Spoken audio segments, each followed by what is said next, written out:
Et bien salut les amis, c'est Thibaut, on se retrouve aujourd'hui pour une toute nouvelle vidéo sur ma chaîne YouTube. Aujourd'hui on va réaliser une recette super simple, vous allez le voir, une recette de pâte à tartiner maison.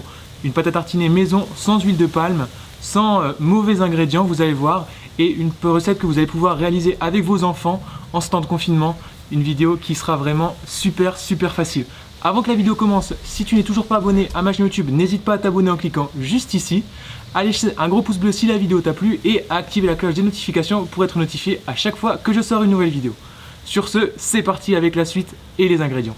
Au niveau des ingrédients, c'est super simple. Il vous faudra 2 œufs, 200 g de chocolat noir, 125 ml de lait demi-écrémé, 85 g de sucre et 250 g de beurre. La première étape est de venir mettre dans un récipient notre chocolat, nos pépites de chocolat, ainsi que notre beurre. Donc on va venir mettre tous les ingrédients qui vont fondre dans notre récipient et on va venir les faire fondre au bain-marie ou bien au micro-ondes. Ensuite j'ajoute mon lait.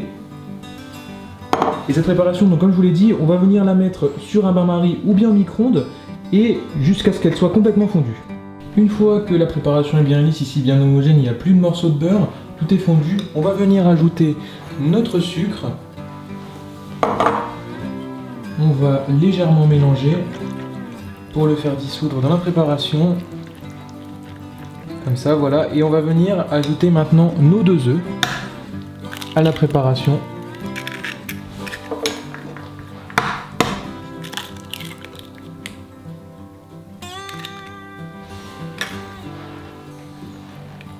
Et on va maintenant venir à l'aide d'un mixeur plongeant, venir mixer le tout pour lisser et homogénéiser. On obtient notre pâte à tartiner, elle est bien lisse. Les bulles vont partir quand on la mettra au frigo, ensuite avec le repos elles vont partir. Et donc maintenant cette préparation on va la mettre au frigo, donc vous pouvez la disposer dans des petits pots pour pouvoir la conserver et la réserver au frigo minimum une nuit avant de la consommer pour que comme ça le chocolat aura bien le temps de durcir. Et on obtiendra une pâte à tartiner vraiment topissime. Et donc voilà, j'ai mis ma pâte à tartiner dans un récipient.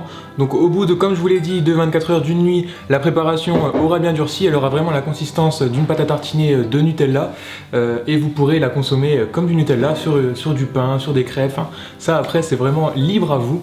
J'espère que la vidéo vous a plu. D'ailleurs, merci à Laurence de m'avoir envoyé cette recette de famille qu'on a dans la famille depuis plus de 30 ans. Donc j'espère qu'elle vous plaira. Si elle vous a plu, n'hésitez pas à me le dire en bas dans les commentaires. À m'envoyer vos photos si vous l'avez refaite. Comme ça je pourrai voir vos photos. Je serais ravi de les voir et de pouvoir les commenter. N'hésitez pas aussi à me dire en bas dans les commentaires si vous avez d'autres vidéos à me proposer, à réaliser, des vidéos pour les enfants que je pourrais faire avec en ce moment ce confinement, vu qu'on peut pas trop sortir.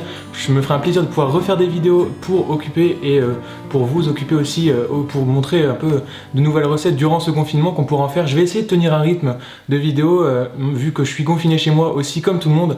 Je pourrais réaliser plus de vidéos qu'avant, donc je vais essayer d'en sortir une tous les 2-3 jours en fonction de ce que je peux faire. Je vais voir si c'est possible de tenir ce rythme-là. Et sur ce, je vous souhaite de passer une agréable journée. Restez chez vous surtout, ne sortez pas, c'est très important. Et moi je vous dis à bientôt pour une prochaine vidéo. Salut!